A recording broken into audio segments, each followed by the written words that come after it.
अस्सलाम वालेकुम। तो अब हम इसमें एस्प्रिन के बारे में पढ़ते हैं। एस्प्रिन भी हमारे पास इंसेट की एक टाइप है, तो ये भी मतलब इंसेट ग्रुप से इसका ताल्लुक़ है, तो आइए इसको पढ़ते हैं।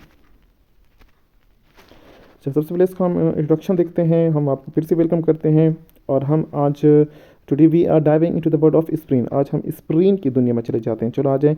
Aspirin is a widely recognised medication renowned for the pain relieving, anti-inflammatory and fever reducing properties. In this video, we will unveil the mysteries of how aspirin works, a diverse application, potential side effects, and crucial factors to consider. Whether you are battling a headache, muscle pain, or fever, come along us. We are uncover everything you need to know about the aspirin. सही है ना। आप लोगों को पता है कि हम इंसेट को पढ़ रहे हैं और इंसेट जो है, सारे जितने भी इंसेट है वो एंटी इन्फ्लेमेटरी है, फीवर रिड्यूसिंग है और पेन रिवीलिंग है। तो अगर किसी को भी किसी इस तरह हेडेक में मसला है, पेन में मसला है, फीवर, तो आज हमारे साथ पढ़ें और हम सारा जो वो है एस्प्रिन के बारे में है सब कुछ हम अनकवर कर रहे हैं और इंशाल्लाह आप लोगों को सही तरह से समझ आ जाएगी। अच्छा, तो इसका मैकेनिज्म ऑफ एक्शन देखते हैं। जैसे हमने पढ़ा है कि जो हमारे पास एंजाइम है वो हमारे पास 2 टाइप्स के एंजाइम हैं, cyclooxygenase enzyme COX 1 and COX 2। तो जो हमारे पास एस्प्रिन है वो दोनों को इनहिबिट करता है, दोनों को ब्लॉक करता है, सही है ना।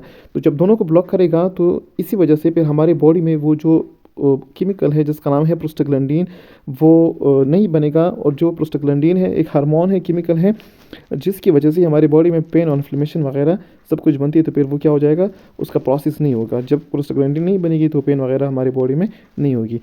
अच्छा, तो इसमें देखिए आगे इसके में हमने लिखा हुआ है कि ये additionally aspirin antiplatelets effects help prevent blood clot formation by inhibiting the action of platelets. अच्छा, एस्प्रिन के हमारे पास 2 टाइप्स की फंक्शन है, एक तो पेन रिलीविंग है और इस तरह एंटी इन्फ्लेमेटरीज का जो अपना फंक्शन है। और एडिशनली ये एस्प्रिन जो हमारे पास एंटी प्लेटलेट इफेक्ट भी हमें शो करते हैं, प्रिवेंट करते हैं ब्लड क्लॉटिंग फॉर्मेशन, जो कि हमारे पास प्लेटलेट्स करता है। प्लेटलेट्स हमारी बॉडी के अंदर ब्लड सेल हैं वो के जो कि ब्लड क्लॉटिंग करते हैं। इसकी ब्लड क्लॉटिंग को क्या करते हैं, इनहिबिट करते हैं। कौन, aspirin, which are involve in the blood clotting, सही है ना। This mechanism also contribute to its role in preventing heart attack and stroke. इस तरह इसकी वजह से हम एस्प्रिन जो है एंटी इन्फ्लेमेटरी और पेन रिलीविंग के साथ साथ हम जो हार्ट अटैक पेशेंट होती है या जिसमें स्ट्रोक आता है, इस तरह जिसमें क्लॉट फॉर्मेशन होती है, जो ऐसे पेशेंट होते हैं जिसमें हार्ट अटैक वगैरह आते हैं, तो इसमें हम उसको एस्प्रिन भी प्रिस्क्राइब करते हैं।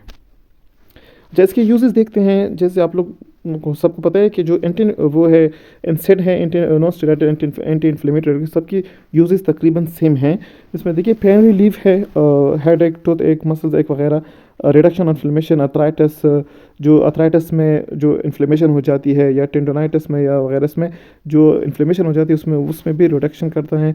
और lowering fear associated with infection, और इलनेस की वजह से जो फियर हुआ है उसको भी लोअर करते हैं। और जो हमने मैकेनिज्म में पढ़ा कि ये हमारे पास ब्लड क्लॉटिंग को क्या करते हैं, इनहिबिट करते थे। इस वजह से हम हार्ट अटैक में भी इसको यूज़ करते हैं, सही है। और prevent blood clotting formation in certain cardiovascular condition में हम इसको यूज़ करते हैं। Potential reduction the risk of colorectal cancer. अच्छा, इसमें एक न्यू फंक्शन हम एनसेट में हमारे पास हमने ऐड किए हुए कि जो हमारे पास कोलोरेक्टल कैंसर होते हैं उसमें तकरीबन बहुत सीवियर पेन होते हैं, और इस तरह या कोई कोलेक्टर कैंसर की चांसेस होते हैं, उस पर हम जो रिस्क होते हैं उसको रिस्क को रिड्यूस करने के लिए भी हम इसको यूज़ करते हैं। और हेडेक में भी इसको हम यूज़ करते हैं, अर्थराइटिस वगैरह हमने इसको क्या पढ़े हुए हैं। अच्छा, इसका जो डेली डोज है एस्प्रिन का, इसमें देखिए the daily dose of aspirin can very depending on the individual medical condition and the reason for taking it. ये इसका मतलब पेशेंट के ऊपर डिपेंड करता है कि उसमें उसको कितना चाहिए होता है। ऐसे बंदे होते हैं जिसको जो कार्डियोवास्कुलर पेशेंट होते हैं उसके लिए अपनी एक अलग सी प्रिस्क्रिप्शन होती है, और ऐसा बंदा जिसको जिसको पेन है या कोई फीवर है उसके लिए अलग प्रिस्क्रिप्शन होती है। तो ये पेशेंट पे डिपेंड करते हैं। How for adult using aspirin for pain relief और blood thinner for cardiovascular health, जो कि पेन रिलीफ या कार्डियोवास्कुलर हेल्थ के लिए जो यूज़ कर रहे हैं, जो उसके लिए रिकमेंडेड डोज है वो 81 मिलीग्राम से लेकर, मतलब ये लो डोज है 325 मिलीग्राम तक ले सकते हैं। 325, 81 से लेकर 325 तक। अच्छा, इसका जो डोजेज फॉर्म है हमारे पास है, टेबलेट्स है और च्यूबल टेबलेट्स है, मतलब च्यूबल जो हम च्यू करते हैं, और एफर्मेसेंट टेबलेट मतलब जब हम उसको पानी में मिक्स करते हैं तो वो डिज़ोल्व हो जाते हैं, तो उसको होते हैं एफर्मेसेंट टेबलेट्स।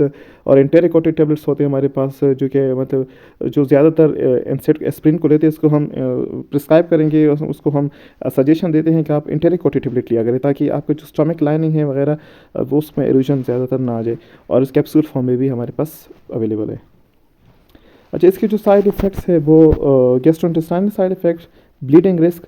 अच्छा, इसके साइड इफ़ेक्ट थोड़ी उसके साइड इफ़ेक्ट से थोड़ी से अलग है, क्योंकि ये ब्लड थिनिंग एजेंट है, तो ये ब्लीडिंग रिस्क भी कराते हैं। मतलब अगर कोई ज़्यादा इसको खाएगा तो उसका ब्लड बहुत ज़्यादा थिन हो जाएगा, तो ब्लीडिंग के जो खदशात है वो ज़्यादा हो सकते हैं। एलर्जिक रिएक्शन शो कर सकते हैं, किडनी डैमेज। अच्छा, रे सिंड्रोम। अच्छा, जो जिसका मतलब जो बच्चे होते हैं जिसका एज वो टीन एजर जब होते हैं, तो उसमें जब कोई वायरल अटैक होता है, वायरल अटैक के बाद अगर हमने उसको डायरेक्ट सी स्प्रिन दे देते तो उसमें ये रेन सिंड्रोम कॉज कर सकता है। अच्छा, ये जो अदर मेडिकेशन है उसके साथ इंट्रैक्शन भी करा सकते हैं, और गैस्ट्रिक अल्सर करवा सकती है, क्योंकि ये नॉन सेलेक्टिव है, तो अल्सर के चांसेस बहुत ज़्यादा होते हैं, क्योंकि कॉक्स 1 को भी क्या करते हैं, ये ब्लॉक करते हैं, तो इस वजह से स्टमक लाइनिंग में इरोजन हो सकती है। और इस तरह लॉन्ग टर्म यूज़ के साथ स्ट्रोक की भी चांसेस होते हैं, रिंगिंग इन द ईयर्स, टिनाइटिस, मतलब टिनाइटिस भी चांसेस है, मतलब कान में एक रिंग सा बजना शुरू हो जाता है, इसके साइड इफ़ेक्ट में से है। आस्थमा एक्सेसरबेशन में भी इसका वो है, अपना साइड इफ़ेक्ट है, मतलब कोई एस्थमेटिक पेशेंट होता है उसको हम ये एस्प्रिन नहीं दे सकते। एस्थमेटिक पेशेंट में बिल्कुल भी वो है कंट्राइंडिकेटेड है। इसकी हमारे पास ब्रांड है, पाकिस्तान में अवेलेबल है डिस्प्रिन के नाम से, जो कि सबके घर में तकरीबन अवेलेबल होते हैं। डिस्प्रिन इसमें क्या है, ये इफारविसेंट टेबलेट है, हम इसको पानी में डालेंगे तो ये डिजॉल्व हो जाती है। इस तरह लुप्रिन भी क्या है, वो एस्प्रिन है इसके अंदर। थैंक यू सो मच, इंशाल्लाह नेक्स्ट मिलते हैं नेक्स्ट वीडियो के साथ, तब तक अल्लाह हाफिज़।